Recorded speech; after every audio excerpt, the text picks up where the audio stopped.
she's been improving, so it's ready to start getting her ready to go home. Okay, well, we were thinking for discharge that it might be best if she came and stayed at my house and we could take care of her there. Well, as we discussed earlier, you don't have any bathrooms or bedrooms on the first floor, so I think it'd be best if she just stayed at her house, and then you can go ahead and take care of her there. You can figure that out. I'll let you talk as a family to figure the rest out. Comprende? Okay. Okay, well, can you just explain all that to her?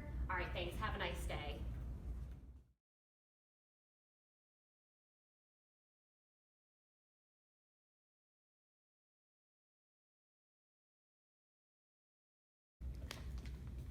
Hi, it's nice to see you all again. Okay, let me pull up a translator so Mrs. Rodriguez can participate in the conversation. Un translator. Ooh, sí. You're looking better. I think it's time to start talking more about your discharge.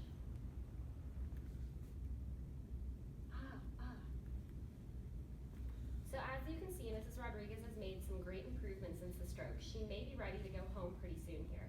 With that in mind, I want you all to be aware that she's likely not going to be as strong or as capable of taking care of herself as she was before. She's going to need a lot of help throughout the day.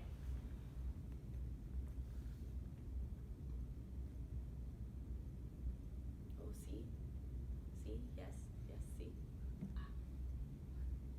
So we were thinking that we could take her to my house and we'd be able to take care of her there whenever we were available and home from work.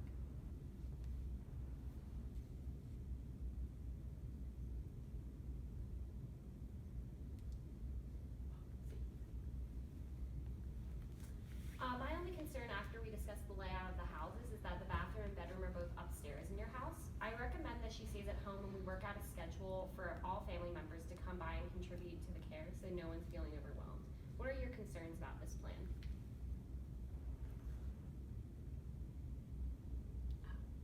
I concern to be alone. Yeah, I definitely agree. I think it would be better for her to be at home where she's comfortable.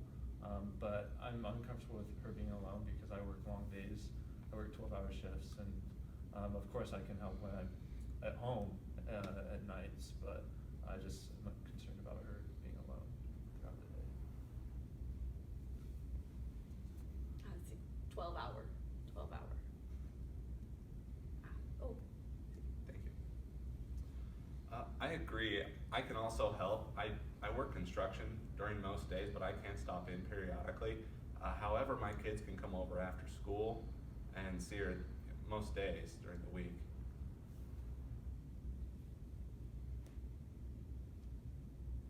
Oh, bien. Sí. Would it be possible to get an aide to come to the house and be with her when we're not home?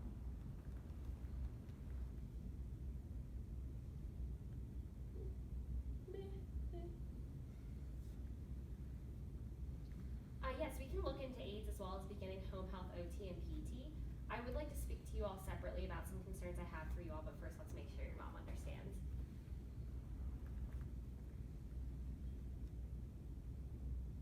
Sí, comprende. Understand.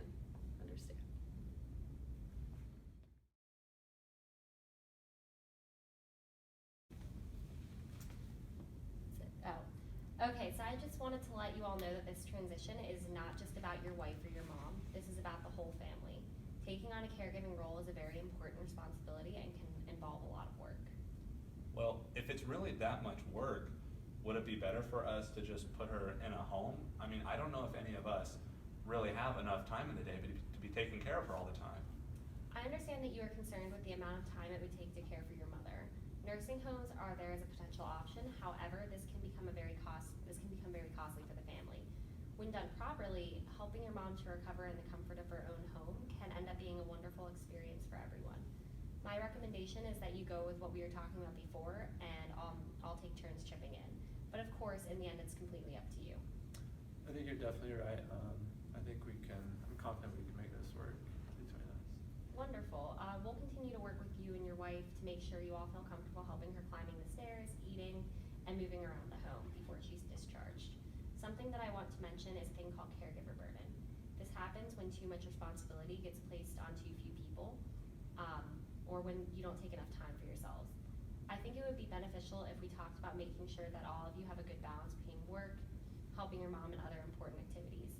It is important to keep open and direct communication between all the caregivers to assure the best care and avoid burnout. Remember to take the time to continue with the activities you enjoy. Thank you so much for your help, and we appreciate your recommendations moving forward. We'll let you know how we're feeling as we transition into this phase. Of course, I know that I've given you all a lot of information. I can give you some resources to summarize what we have talked about, and I'll be here to help with the process. Also, if you feel like you're getting overwhelmed with the situation, we can work together to find support groups and work on developing coping mechanisms to help. Do you have any other questions or concerns about the care of your wife? I don't think so. Not right now. We're good.